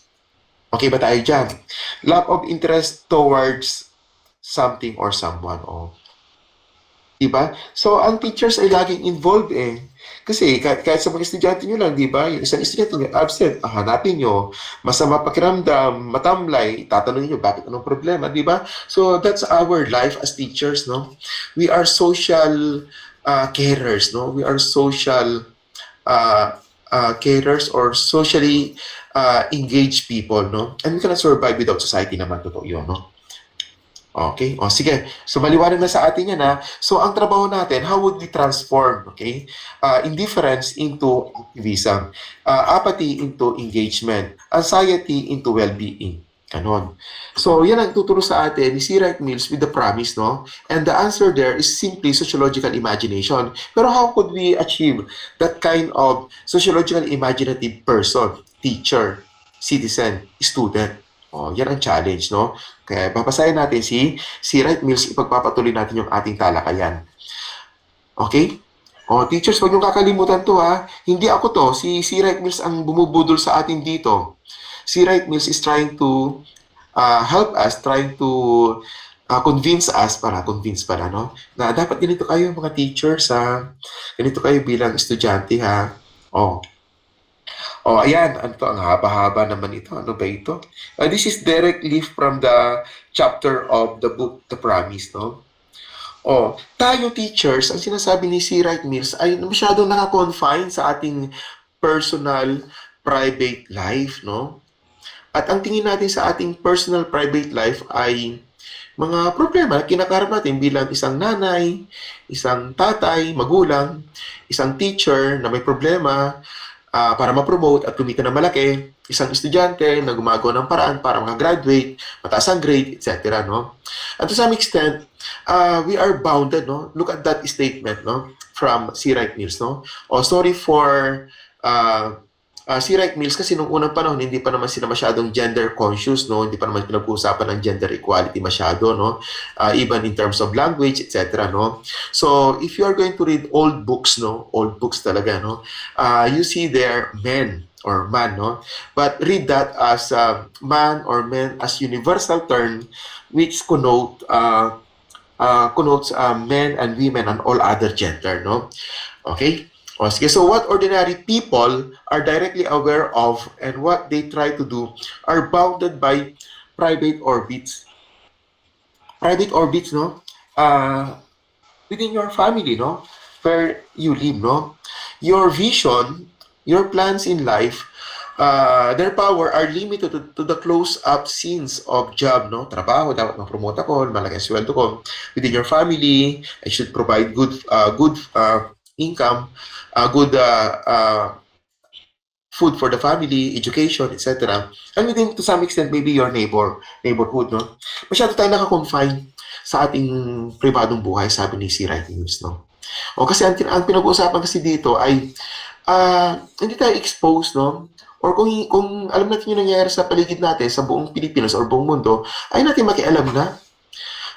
In other milieux, they move vicariously and remain spectators, no? So, ang concern natin, yung private life natin, yung lipunan, spectator lang tayo. Alam natin yung nangyayari, pero ayaw natin makialam. Alam natin na may graph ang corruption sa Pilipinas, but we don't care. We are just only audience to all these things, no? Because much of our time or energy, effort is concerned with our private life. Kung paano pagagandahin ang buhay natin. Kung paano ko may bibigay ang the best education for my family, for my children. Parang gano'n. Diba, teachers? We are trapped in that particular sense, no? Kasi ang ibabato sa atin ni C. Wright Mills later on, yung lipunan. Kaya sociological, hindi lang dapat tayo nakatali sa ating pribadong buhay, kundi we should have sociological imagination. We should know what's happening in our society and we should be participant, actively engaged or involved in our society in general. Parang ganon. Diba? Oh, come to think of that, teachers, no? Pero syempre, alam nyo na yan. Kasi mga PNU ones kayo, diba?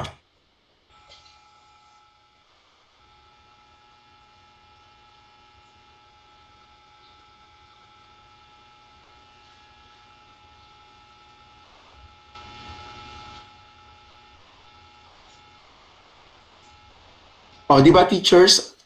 Okay ba si C. Wright Mills? Baka mamaya naman si Sir Taleb, ginugoyo kami na maging ano to? Follower ni C. Wright Mills, no? Pero, you know, you will understand and appreciate C. Wright Mills later on, no? Look at this statement towards the end, no, of this particular slide, no? Is it any wonder that ordinary men and women feel they cannot cope with the larger words with which they are so suddenly confronted, no? Parang ayaw nilang makialam sa mundo kasi baka hindi nila kaya. Baka hindi nila masolve naman yung problema na yan. Ang laki-laki ng problema ng corruption. Sino ako para isolve yung problema na yan? Parang yun ang tanong ni C. Wright Mills sa atin. At tanong din natin sa sarili natin. We cannot even process, no? Hindi natin masundan yung mga pangyayari sa investigation, sa Blue Ribbon Committee investigation, di ba? They cannot understand the meaning of their epoch, panahon, no? For their own lives, no? That in defense of selfhood, they become morally insensible, trying to remain altogether private men. So, parang hopeless ako. Hindi ko masosolve yung problema na yan. Bahala na sila Lacson dyan. Bahala na ang ombudsman dyan. Bahala na ang gobyerno na mag-solve ng problema ng corruption, no? Ako, magtatrabaho lang ako for me to survive my family. Parang ganon. So, at the end of the day, nakinig ka ng balita, nakita mo ang problema, you still stick, no, to your own private life kasi sa tingin mo, yun ang kaya mo at doon ka lang talaga. And to some extent, you are becoming morally insensible. That's one. Politically apathetic, no?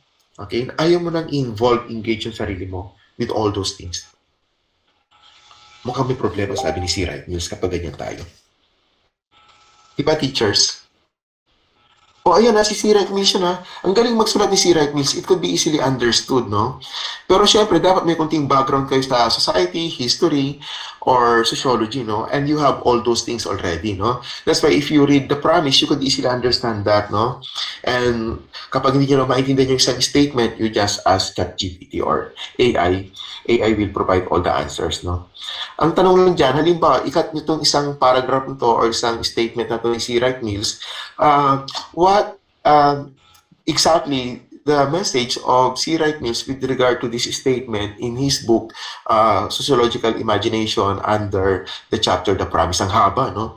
Pero para mas specific yung sagot ni ChatGPT, no? And ChatGPT will explain that to you, no? But even though without ChatGPT, you could easily understand C. Wright Mills because C. Wright Mills is a very good writer, no? Madaling maintindihan yung kanyang sinasabi. No? Understandable. Palibasa kasi, si C. Wright Mills, aktivista, no? If you're activist, intellectual, and bumaba nga siya, di ba? Ang kalaban niya sila nasa Ivory Tower. Sila Merton, sila Talcott Parsons, sila yung nasa Ivory Tower. Si C. Wright Mills bumaba, aktivista nga eh. Father of student activism in the 1960s, no? So kapag nagsulat si C. Wright Mills, parang as if nakikipagkwentuhan sa ordinaryong tao. Pero he's a professor, no? He's a sociologist, he's a philosopher, no? Ganon. Anyway, sige. So, may mga binabato ng challenge sa atin si C. Wright Mills, no? Pinapakita sa atin na ganito tayo, pero baka hindi pwedeng ganyan lang tayo, parang ganon, no? Sige, Dave, let's move on to the next, no? Hala, 9:46 na kaagad, ang bilis ng oras, parang kaya start ko pa lang, ba't parang time na kaagad? Dave, tama ba tong oras ko? 9:46 na? 10:46 po, Prof. Ba't ang bilis ng oras, Dave? What happened to the planet? Parang... Siguro ano po siya, kakayahan mo po siya, Prof, na kaya mo po bilisin yung oras. Ganon? Opo. Ganon po. Parang Sana all- ginubola-bola. Di ba parang ginugoyo-goyo ko lang kayo tapos na yung oras. Kaya sabi ko sa inyo, teachers, if you're going to give me all the time, I could report everything. I could discuss everything, anything under the sun, no? Kahit hindi yan Rizal, igagawin natin Rizal yan. Mamay magiging Rizal na to eh. Pero, hindi pwede, no? I need to listen to you. You summarize, Noli. Ikaw na bahala mag-assign, na. So, choose your topic, no? I have 7 topics. Kung gusto, sir, we would like to suggest this topic, no? Wala sa listahan ko. Okay, para just suggest it, no? Pero, bahala kayo, no? Medyo mahaba ng konti yung mga assignment ninyo. Ano ba, Noli? Ulitin ulit natin, mahaba. Summarize lang ano yung mga key points that you would like to emphasize, ano yung mga key points ng El Filibusterismo na gusto nyong i-highlight. Not necessarily the entire thing. Sir, ito lang gusto namin i-focus sa chapter na to. Okay lang yon. Kasi we have limited time, no? So, Mr. De Guzman, mamaya pag-usapan natin yan, ha? I-hold muna natin dito. Sige, pwede, I could send email message to you later on regarding that, no? Now, or you could ask your question to me through email. Now, according to C. Wright Mills, parang lumalabas na mayroon tayong private life, no? But I just would like to go beyond C. Wright Mills and let's look at Richard Rorty, no? I have one favorite professor, philosopher pala, of course, American professor, philosopher in the United States, no? In the name of Richard Rorty. Sabi ni Richard Rorty, dalawa ang buhay natin bilang tao. Karugtong ito ni C. Wright Mills, no? But younger si Richard Rorty, no? Namatay lang siya later, mga 10 years ago. Mayroon tayong tinatawag na private self at saka public life. Di ba? Dalawa. Private self and then public life. Now, ano tong private self at saka private self, no? Private self at saka public life, no? Kapag sinabing so isang tao may ganun. So, what is your private self, no? Ito yung buhay na gusto niyo gawin sa buhay ninyo. Okay? Halimbawa, anong hilig niyong gawin pagkatapos yung pagdating nyo sa bahay. So, that is your private self, no? The things that you would like to do privately, that will make you happy, personally, without the engagement of the entire people, no? Or the society, no? Parang ganon, no? So, Halimbawa, may isa akong kaibigan, ang kanyang hilig talaga ay kape. Mahilig magkape. Gusto niya pinaka best coffee in the world, in town. Spending a lot of money for coffee, no? Bawal ang 3-in-1 sa kanya, walang kwenta yan, parang gano'n, no? Mayroon siyang 3 coffee maker sa bahay. The best coffee maker, one of the best, parang kulang na magtayo siya ng kanyang coffee shop, no? Pero hindi naman ang kanyang interest, no? But coffee lang, hindi coffee business, no? So may 3 coffee maker. And pinipili niya yung best coffee in the Philippines or Ethiopian coffee kung may opportunity, nag-o-order pa yan sa Amazon, no? Coffee from Brazil or from Indonesia or from Ethiopia, no? And alam niyo yung taste ng masarap na kape, no? So I could learn from her basically, no? Ayan. So yun ang kanyang hilig sa buhay. Ano magagawa natin? That's the private self of my friend, okay? Mahilig sa kape. The best coffee in the world. Pero ano ang kanyang private self, no? Private self yun. Ano ang kanyang public self? Public life, no? Ang public life niya ay isa siyang aktivista. Nakikipaglaban sa karapatan ng mga kababaihan. Advocate nga siya ng gender equality. Lagi siyang speaker, facilitator, ini-invite ng mga iba't ibang government agency as resource person, advocate, activist ng gender equality. God, alam niyo naman yan, di ba? Oh. So, yun. Okay? So, lahat pinupunta niya, iba't ibang bahagi ng Pilipinas, community, barangay, mahirap na lugar, mayamang community, mayamang government agency, mayamang university, mahirap na school, mahirap na barangay, pinupuntahan niya. O, di ba? O. So, okay ba yun, teachers? Okay ba yung buhay ng kaibigan ko? Yes po. Ayan. Sige, so yun. Oh, that's one example, no? President Noynoy Aquino, okay? Presidente ng Pilipinas, no? O syempre, alam naman natin si Noynoy, sumalangit nawa, presidente natin. So, committed naman talaga sa public service, no? Alam naman natin ang commitment ng mga Aquino, no? So, may pinanggagalingan, no? Their father, Ninoy Aquino Sr., si Chris Aquino, elitista yan, pero siyempre, may puso pa rin sa bayan, makabayan, no? Sa masa, pero elitista si Chris, no?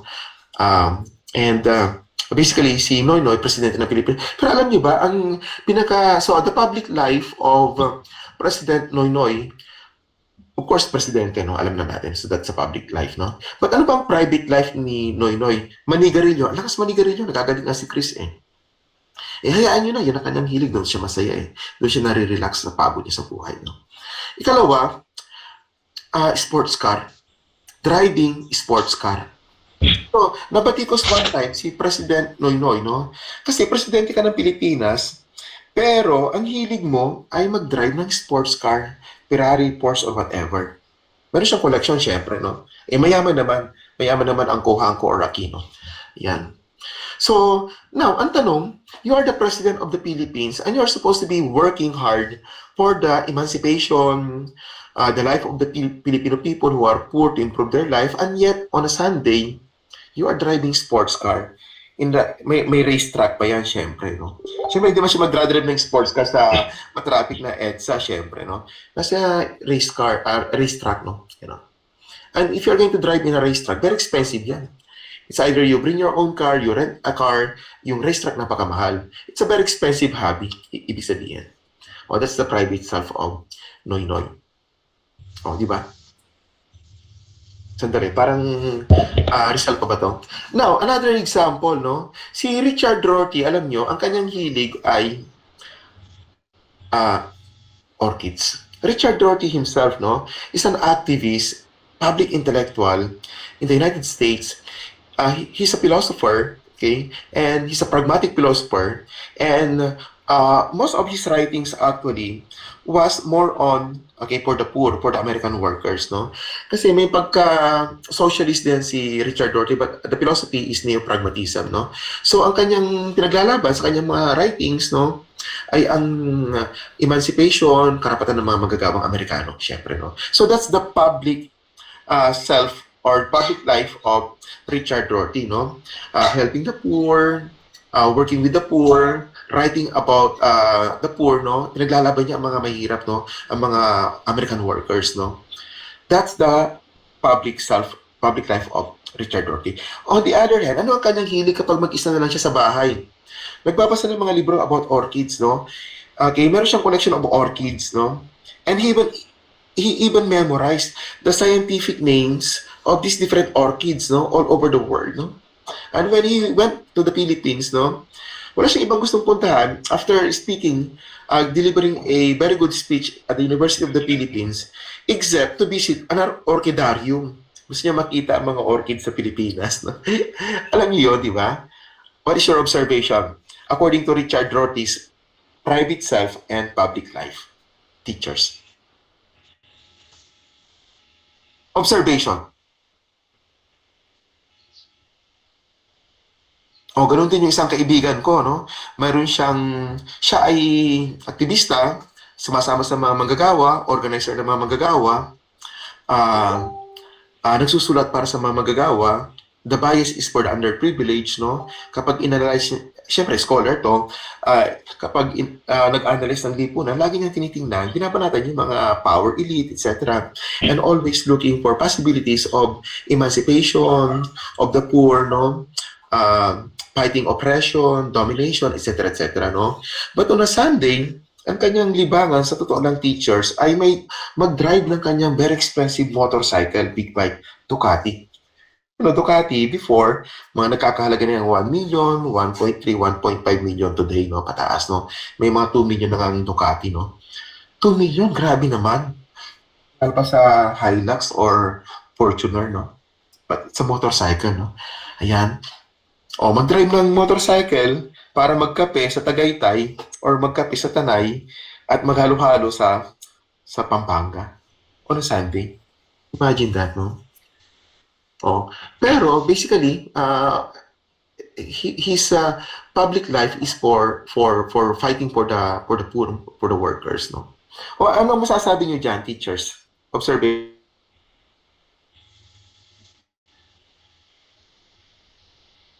That is our assignment, no? Teachers, no? O, so, isuspend muna natin yung ating talakayan dyan, teacher. It's almost time na pala, 10. O nga, naduling pala ako, Dave, kanina. Kala ko, 9:45, yung pala, 10:45 na kagad. Ang bilis ng oras, ano ba to? Hindi pa tayo ilang slide ba yan? Daming slide yan, Dave, ha? Parang nasa first page pa lang tayo.